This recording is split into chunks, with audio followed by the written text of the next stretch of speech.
In your own words, what does microclimate mean in a room? And do you think we are responsible for the energy we bring? It's a very conceptual question.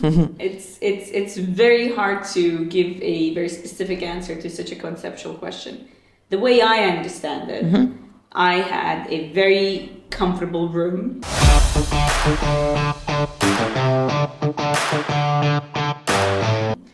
My parents, my family, all great. I didn't really think I needed to go out of the room too far at all. And then an opportunity came. My dad was very inspirational. He constantly told us to go try new things, do things.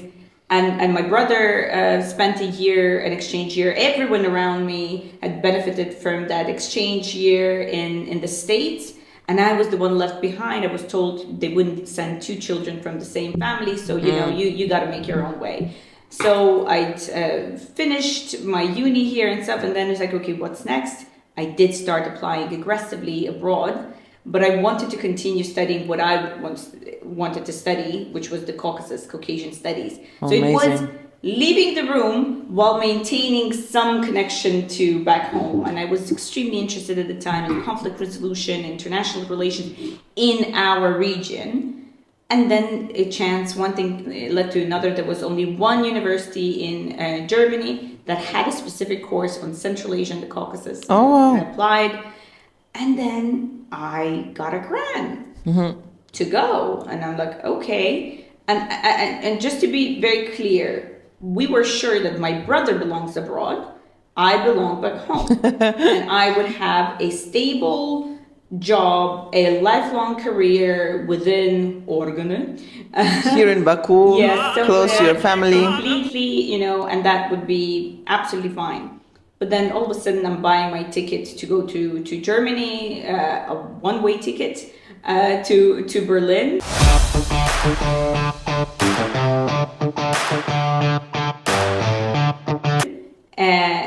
And we never knew how it will go because I'd never done anything on my own. I'd never lived on my own before. But your parents were supportive, as far as I understand. They were completely supportive. That's great. And incredibly, I'm completely attached to my mom. Like I would literally not leave her side. But interestingly, she was the one who said, go.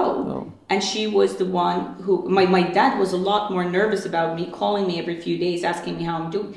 My mom was completely calm. And when I asked her, like, how come you're the one who is completely, and she said, because I know you.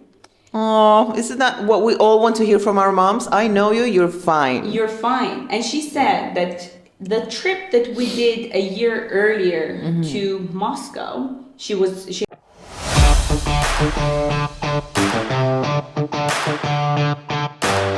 had a work trip and she took me along, and she was busy traveling across Russia and left me with our family friends with children around the same age as me. And I integrated into his crowd only Russians, like guitar playing, song, singing Russian crowd. Couldn't be more different from anything that I'd seen before. She did that as a social experiment. Oh, okay. She just wanted to observe me outside of my comfort zone. A social experiment with your own children. Remember this. Yes, but it was a tip from Leyla's mom. Amazing. It was a controlled experiment, right? Yes. It was completely safe. Exactly. And that gave her the confidence to send me off. Good to go. You're fine.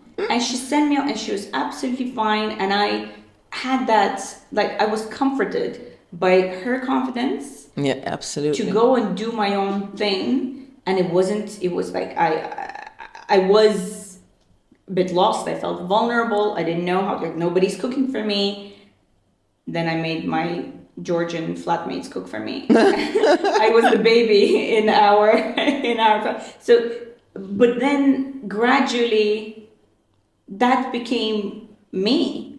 I didn't know. I was quite an introverted child, and I was quite an introverted adolescent, a young adult, very responsible, uber responsible, hyper responsible, very strict with myself and so on. Leaving home, all of a sudden, I changed. I became extroverted. I almost channeled. I started to channel my own father, who is tamada at every party and every social gathering. He's just a natural leader and a natural storyteller. And all of a sudden, I started channeling that, and I was surprised how people described me to myself. It's like, oh, Leyla is such a social butterfly. She knows everyone. Are they talking about me? She's full of stories. I'm like, who, me? Yeah. It was a new persona that was opening up to my own self. Like, I was discovering myself from a different... Which so naturally leads us to the next question, saying that, so this is us who are setting the tone in the room, or are we supposed to somehow control ourselves, or just let it be, this is who I am, and I can affect the tone of the room, the ambience, the atmosphere, the aura, like they say, right? Absolutely, you do that. Yeah. It happens naturally, but you also, it's very important to read the room. And I had to grow into that, because I came in, I'm like, right, if it's quiet, I need to light it up. And, stories, what you're doing, filling the silence. Silence was making me uncomfortable. And then I realized that's only me. And that doesn't mean that everyone else is uncomfortable with silence. A lot of people are comfortable with the silence. Absolutely. And I needed to know when to tone myself down, to make myself smaller, to let others speak up. That's so interesting, because usually they do the other way around, saying I have to talk, and you actually try to not to maybe talk and share too much. And it's a very conscious decision, because again, I can talk. I think we've figured it out. Yeah, that's something you can do very well. It's about... the flow. It's about shutting up. Okay. So my learning and my growth was about shutting up, shortening my sentences, and letting the other one speak. Okay, amazing. But each time you left that special comfort zone or a new zone, because everything starts from new, not from the comfort. So you're saying, done with this comfort zone, taking myself to another one, stepping out. What was the feeling? Or maybe cases, I don't know, you know better. But after Berlin, what came after Berlin? So I don't want to give a false impression of myself. I would not describe myself as a go-getter, as someone who, thinks ahead and plans out and, visualizes my future. I'm much more of a go with the flow kind of person. Okay. I just take on, I just latch onto a thread and I see where it takes me. So when it comes to Berlin, from Berlin, I moved briefly to Sweden, to Uppsala.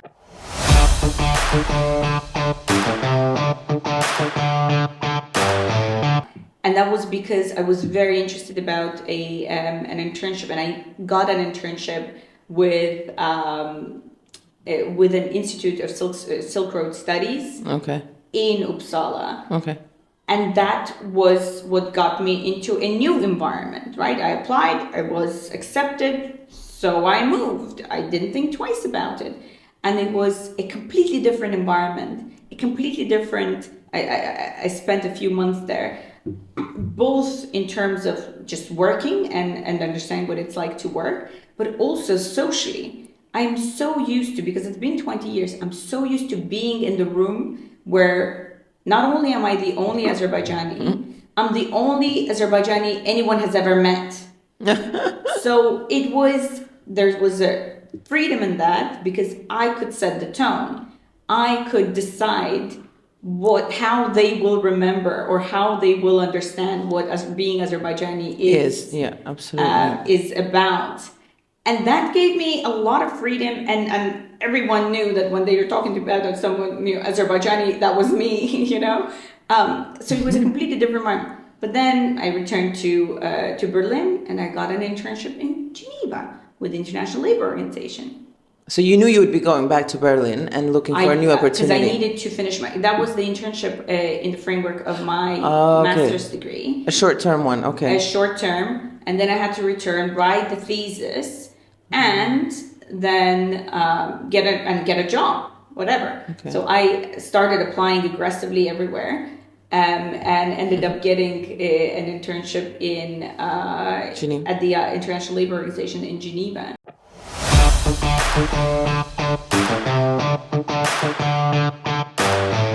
and moving there soon after.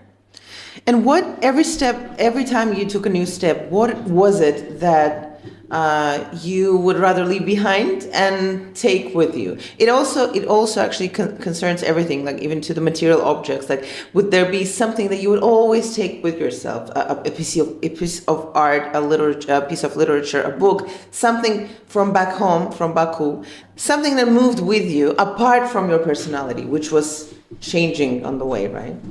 Yes, well, that's the interesting thing. Is very practically the manicure set that my mom bought me the moment that she knew that I was literally I've had it for 20 years. It's a good one. I always search for scissors wherever I go, and I'm like, why wouldn't I take one from my own beauty set? I've had one for 20 years. Oh my God!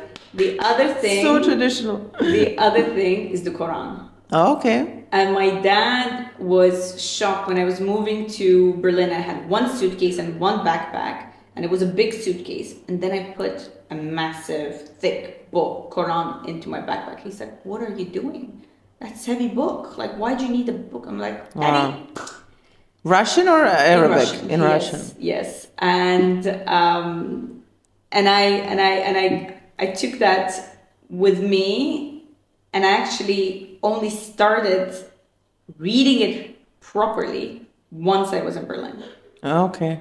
And it was there that my journey sort of started towards that. You just knew you had to take it with you. Nobody asked you to do that. You know, you're talking about a comfort object. I felt absolutely. I don't know, there is so much unknown. There's one thing that I felt would give me some clarity and security of my, track and the destination. And that was that. Wow, amazing. Yeah. I still have it. You still have it. 20 years the same on, Quran. the same Quran. It's looking quite well used, but it's still holding together. I didn't know whom to ask, and I would sit down and open it up, and I would feel like, okay, I'm heard, I'm listened to, and I'm guided, and that gave me comfort. It doesn't always happen that way. Sometimes I'll open it and I'm like, I have no idea what that means, and how to, and I'll shut it down, and it's fine. And it only means that I'm probably not focused at that moment. But you wouldn't be troubled about this though, like, oh, I haven't found an answer to my question, which doesn't always have to be there, right? The answer. What's the answer? No. Always searching. Of course not.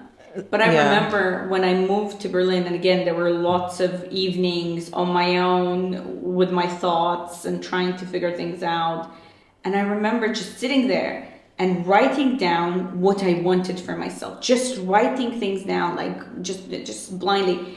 And I'm not a journaler. I know there are a lot of people who do that every single day. It's not nothing special. For me, it was really an extraordinary thing to do. And I just made a little airplane out of it, and I let it out of my window. Oh, wow. Physically, Physically, literally. And it wasn't after a few years, and I was like, oh my goodness.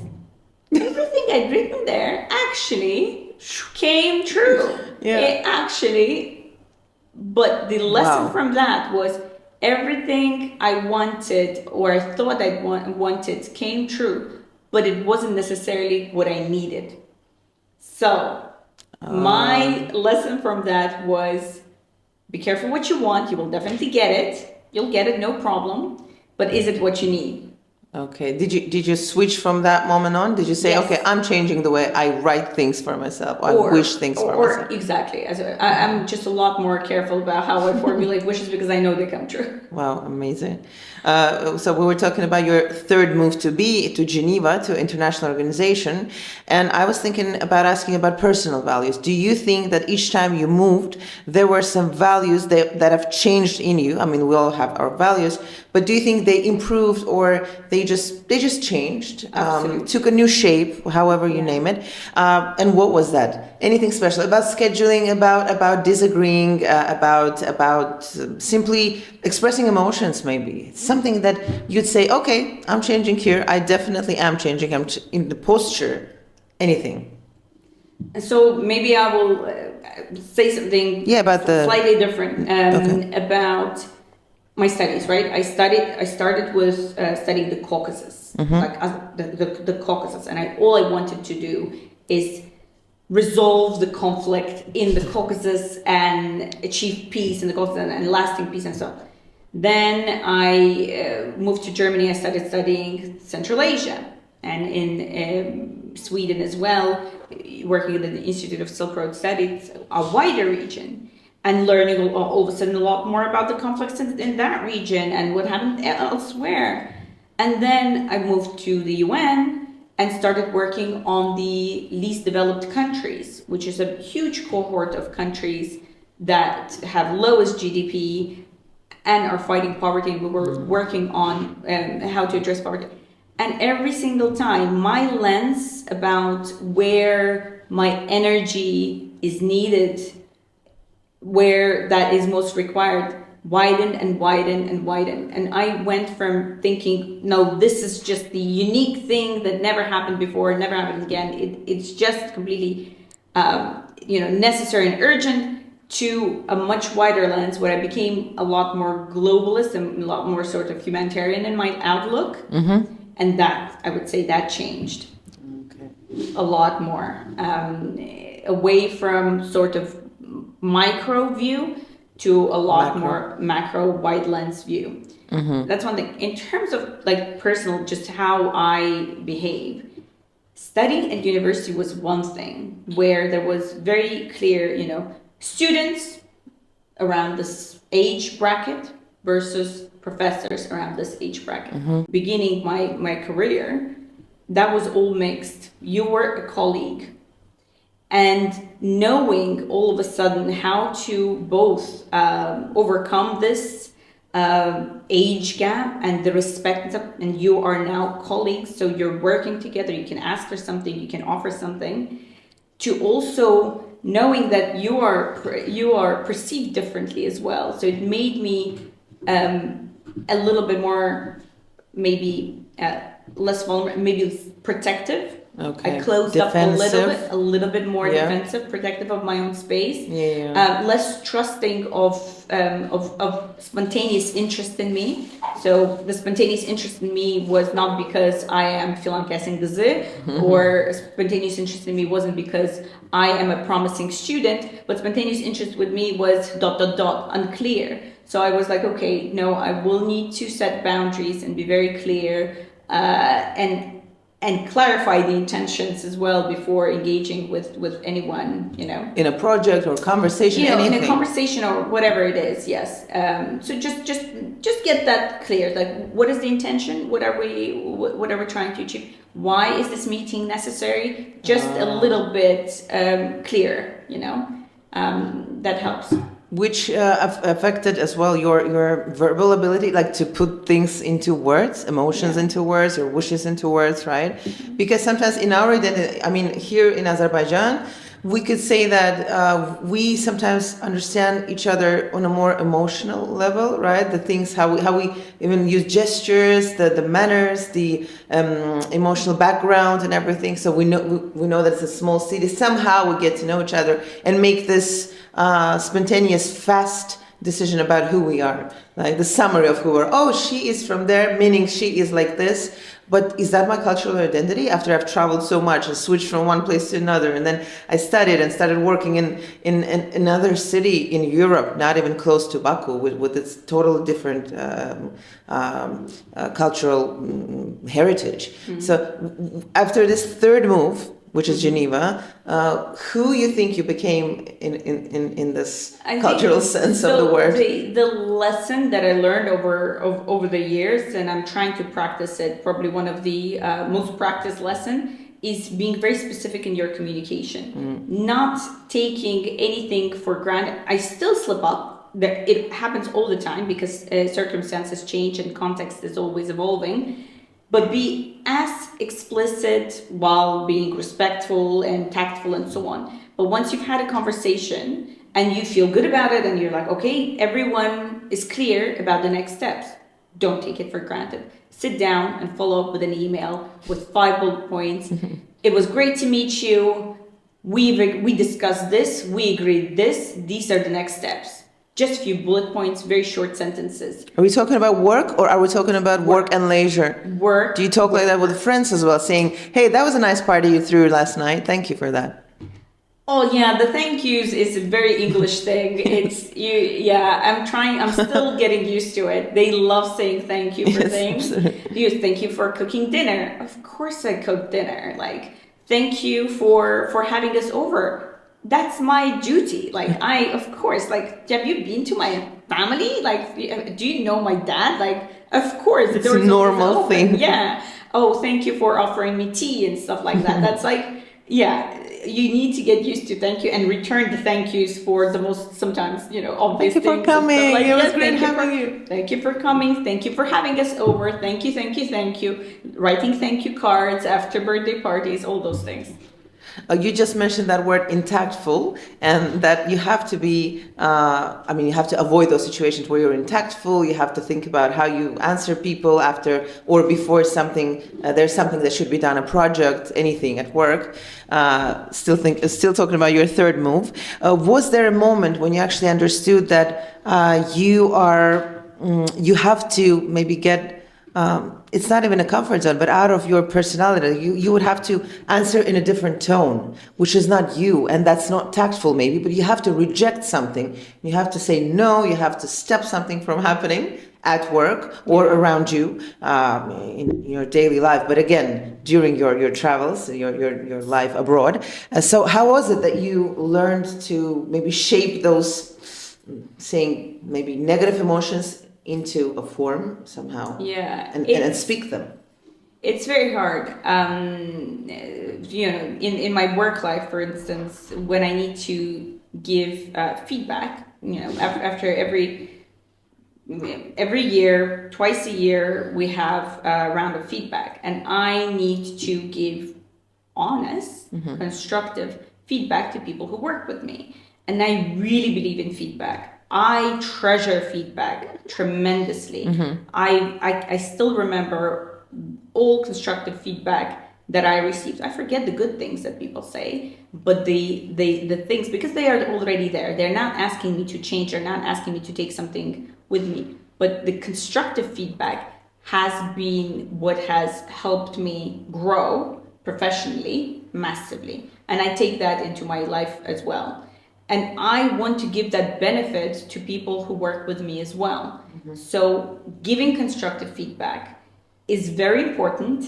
There's a very specific approach, and like to have difficult conversation is to take emotion out of it and to make it as little, to make it almost impersonal. It's called SBI, situation, behavior, impact. So you start with describing the situation. When we were filming the podcast, you know exactly what I'm talking about. Behavior, you did this, just very factual, and the impact it had on me. Okay. Therefore, I'm not saying you were this and that. No, I'm saying what you did, which is a fact, and it can't hurt anyone's feelings. And that feedback is so much easier to take. And that feedback is so much easier to put in practice. And I just tell you, impact it had on me, it completely threw me off. I forgot what I was talking about because of what you did, you sneezed, or I don't know, maybe something that you did intentionally, rather, that you can change. And then the impact it had on me, and therefore, it's not even on me to then tell you what you should be doing next time. I can offer to you, it's like, how would you do it differently next time? Absolutely. And then it's entirely with you. You are empowered to decide what to do, what not to do. No one is talking down at you. No one is telling you what to do. And it's just so important. You're just talking about the effect that it had on you. And nobody can argue that, because it's my experience. Like it made me feel small. Right? It made me feel unimportant. Vulnerable. When you picked up a phone and you started talking while I was still talking, it made me feel unimportant. You didn't do that. She didn't do that. She's wonderful. but the point is... Oh, somebody's gone, sorry. Sorry for that. Yeah, I got it. So I really want to take it to another move, which is USA, right? Yes. Because the European and the US Even in So Europe different. itself, the neighboring countries, they have different cultural identities. So, different. what was the shock? What did you take from the US and then took it with you proudly to the UK, back to Europe? Yeah, How was no, it? the US.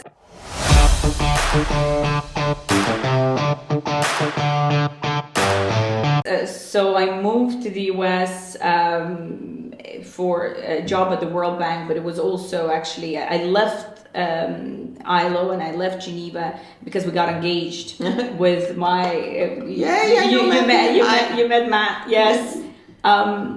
We got engaged, and at the time he was working at UNICEF in New York, and I thought, okay, well, at least being in DC, in Washington DC, I'll be close enough, and we can be. I mean, it's hours of they're hours apart, so it's not really that close. So I got a job, and it somehow happened really seamlessly. So I thought I took it for granted that it's so easy for me to get jobs everywhere. Wow. So I moved and I started at the World Bank, and to my immense luck, there were an Azerbaijani girl on my floor. Literally, the World Bank has 15,000 people in DC, and there was a girl from Azerbaijan on my floor.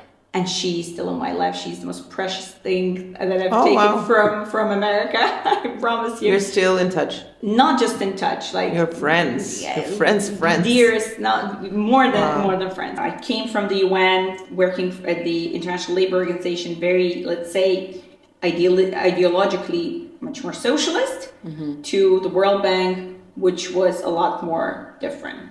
Adam Smith and stuff. So it was a completely different philosophy, first in terms of work generally, but also culture. And then Washington DC was also a bubble in itself.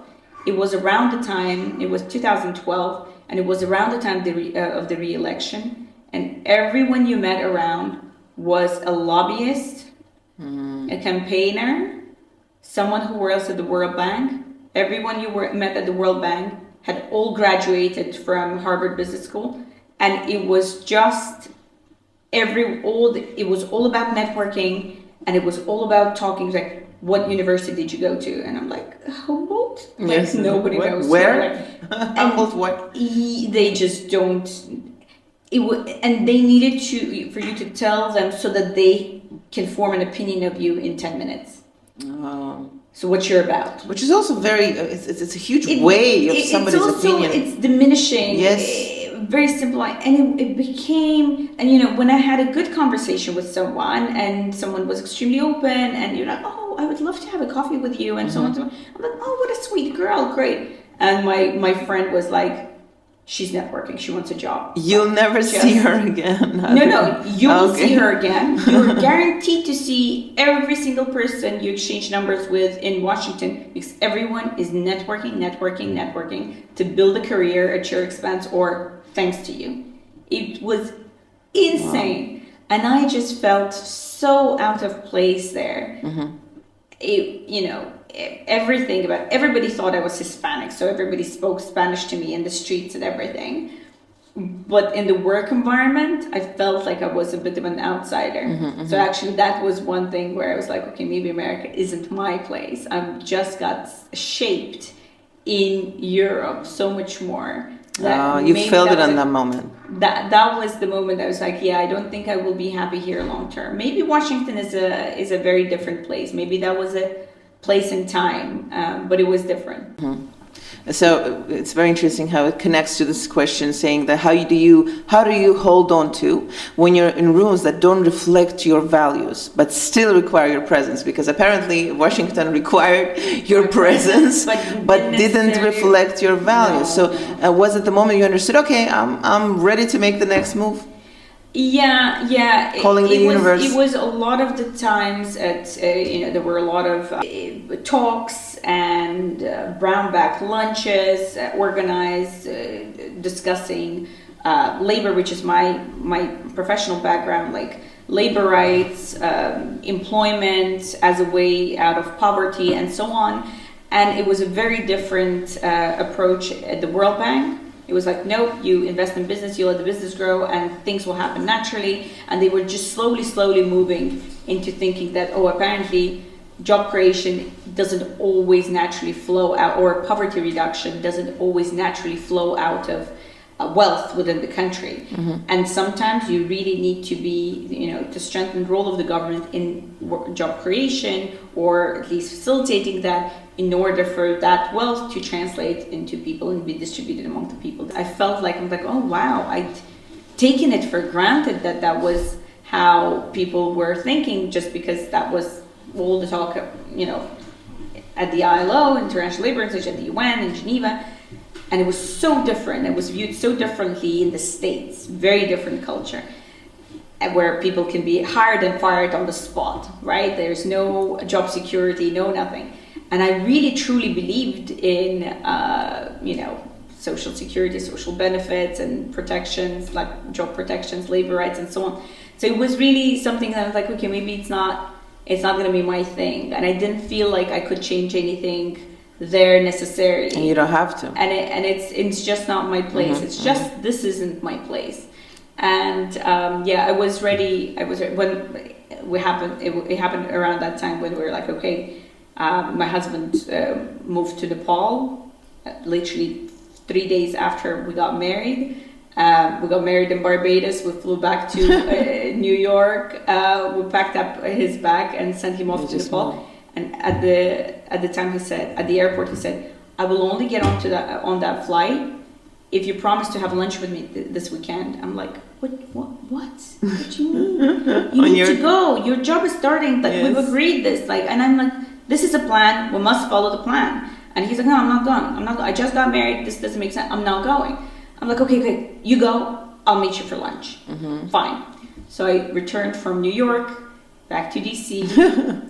I got time off work for another week. I went downstairs to the travel agents. I bought the ticket for that night.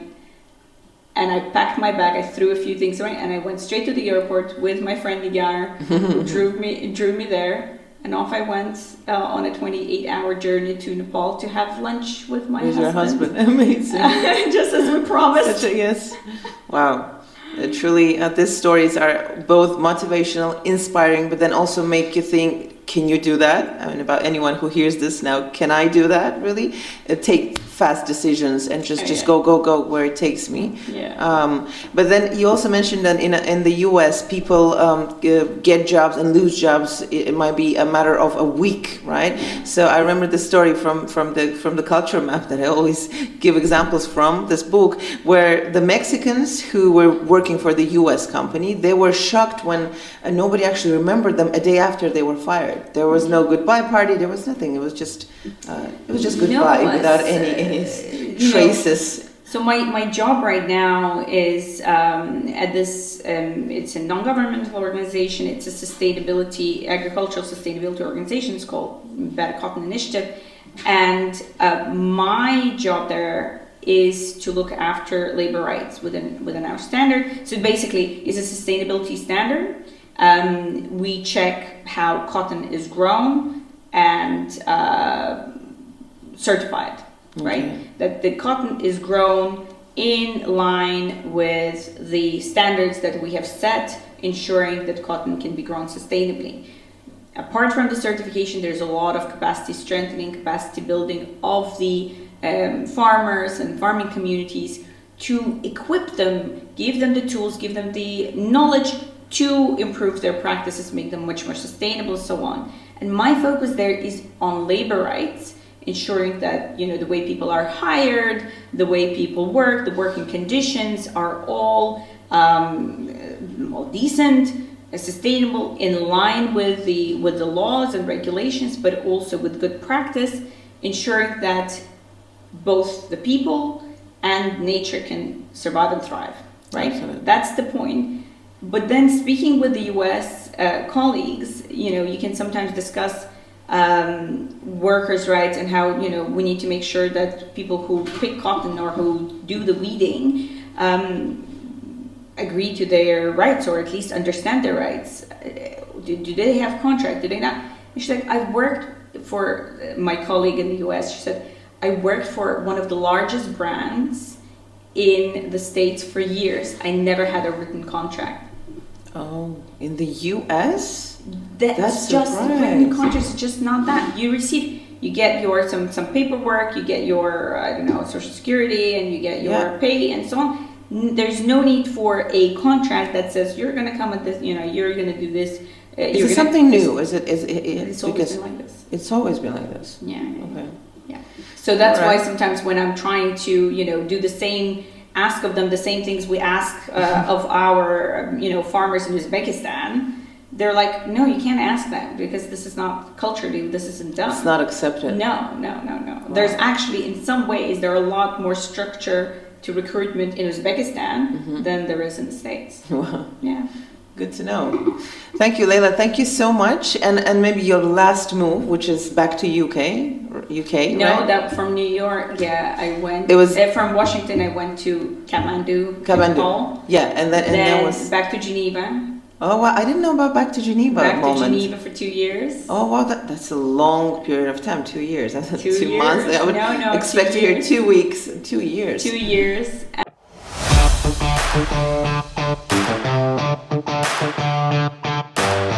And how was it getting back into the European cultural state of mind? It was different actually. I returned and I worked I first consulted, then I joined UNHCR, which is the refugee agency. Yes. Which was so incredible. It was electric. Like you could feel the buzz. People were so passionate about the work that I saw myself being passionate about that work. But then I remember asking a very senior colleague one day, both of us were there around like 9 p.m. and had a chat. I was like, can I be very blunt with you? Because she's very blunt. She was Italian, super blunt. Like she'd negotiated, hostages and humanitarian aid pass-throughs with like rebels in Colombia and stuff like that. You didn't need to have. I didn't need to polish my language. Exactly. Like she was super. She could take it. And it's like you are senior director. Like you are a senior person at the UNHCR. What did it cost you? Like, do you have a family? She's like, no, I don't have a family. And she said, there was a right person and the wrong time. Mm-hmm. And then when the time was right, there wasn't anyone around anymore. Yeah. And the nature of the work was such that you couldn't attach yourself to anything and anyone. And that was the compromise people had to make. And that at that stage in my life, I knew that I wanted what I wanted. I wanted a family. Yeah. And I knew that if I had to start, I was like, isn't it too late for me to start? I was like 28 or something, I can't remember. To start working again, you mean? To start a career at UNHCR. Oh, she's like, it's not late. I started at 28, but there's a trade-off. Okay. And I was like, okay, maybe this isn't for me. And after a while, I returned back to the ILO, International Labour Organization. But coming back to the place I left was like coming back to your school after you graduated from school. Wow. Yeah, it felt completely there. I felt like the place was the same, but I had grown. I had grown up and grown out almost. But this was something you did for this balance between the family life and the work life. It was exactly. Okay, so it was there was a point. I did like what I was doing. I loved the job, and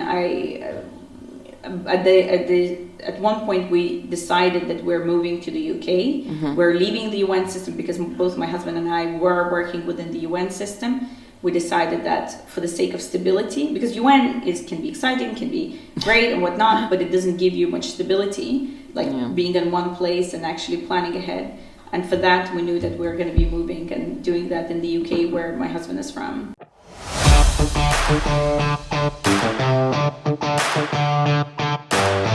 What was this feeling when you came to leave at your husband's motherland? So how did it feel? Because apparently this isn't a cultural shock for him, of course, and even not for you, because you've been into this British culture. You've been living it for the years now, right? Because you've known each other. And how was it facing the chaos now with a family, not just as a tourist, not just as a... So it wasn't in any way a natural transition. So my husband to be, before we even were thinking about that, he literally gave me a book that was an anthropological study of the English. I read that one. I loved it. He said, maybe this will help you understand me. Because we couldn't be more different. I am expressive. I say what I think and I communicate. He doesn't. He told me after a while, I'm like, that's funny. His proposal was a big surprise to me.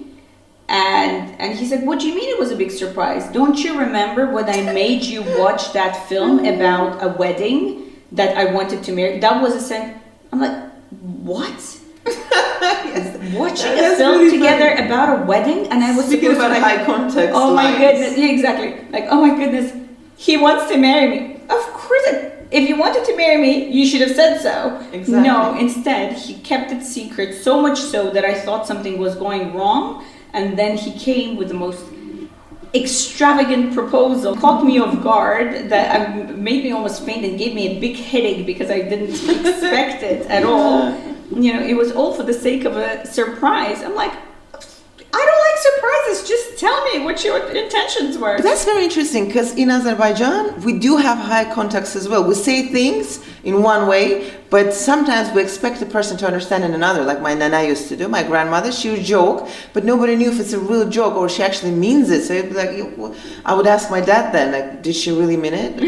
Did she joke now? So that's it. We do have these common things in between with every nation, but then again, maybe he's from a more conservative family. That also speaks for his tone, yes, the message. He doesn't talk emotions or anything like that. So he literally needed to give me a book as a manual to understand him. So I was like, okay, can you read this? That's I'm a step. Oh. So when he says, that's not bad, that means it's fantastic. Okay. Things like that. When he says, it's good, it's horrible. How could I do that? How could I say it? How could I cook it? Because he said it's good.